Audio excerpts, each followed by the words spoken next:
Well, to me, fair trade is how it's a business model where if you're buying an item that's fair trade, that would mean that those those profits, like you know where your money is going when you buy that product, that person who ever made it is getting paid a fair wage, and they're not getting there's no middleman like taking a lot of like the cut of the profits or anything. Like it's pretty much when you think about the opposite of like mass production and like a lot of offshoring, because when you have a large corporation, they're going to minimize what they have to pay their employees so they can make the biggest profit.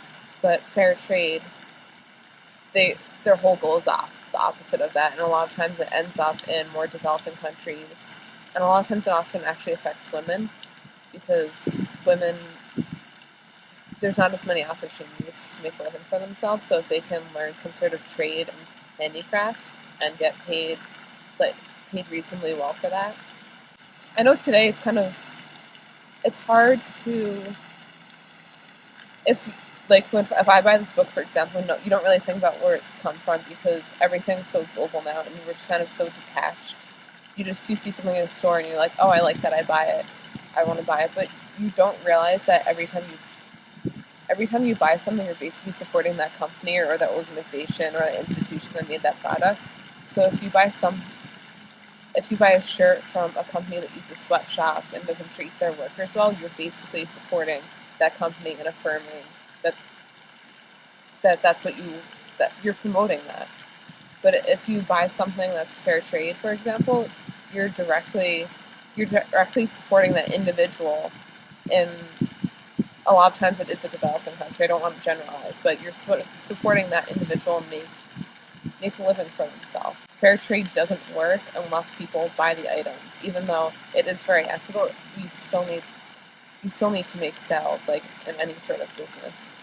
Yeah, I mean, it's definitely increased because we've been trying to have one every semester. So like, we got people last week at our stand like, oh yeah, this is great. Like I remember I came back, I bought things like last semester, last year, or we get our stuff from 10,000 Villages in New Haven. Christina made like a really good contact with someone there, and people were like, oh yeah, like there's a 10,000 Villages in my town. Like that's great, but we also still have people what is this? And obviously, everyone's not expected to know if you don't hear about it before, but it's still interesting to see that. One thing on this campus, we have Alta Gracia, and even though they're basically a fair trade clothing line on our campus. They pay their workers a living wage as opposed to a minimum wage. They're a factory based out of the Dominican Republic, and they're a apparel company that sells all across college campuses. So that's one way for a college student that you can support fair trade.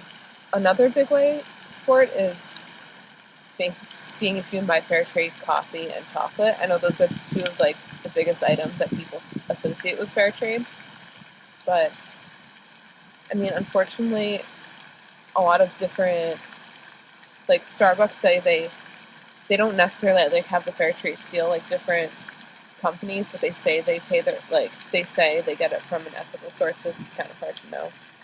But you can buy coffee that's certified fair trade. Same thing with chocolate. I guess the biggest thing is just kind of think about what impact you're having when you buy things out that are outside of yourself. I know it's a lot of times hard, especially with a whole bunch of social media now. Everyone's kind of thinking about themselves. You see people like Snapchatting, taking pictures of themselves, or like tweeting about every single thing they're doing. But you kind of have to think like a step beyond, like, oh, if I buy this shirt and it's fair trade, like it could really make a difference. And I think just maybe being conscious and thinking about it is a big step.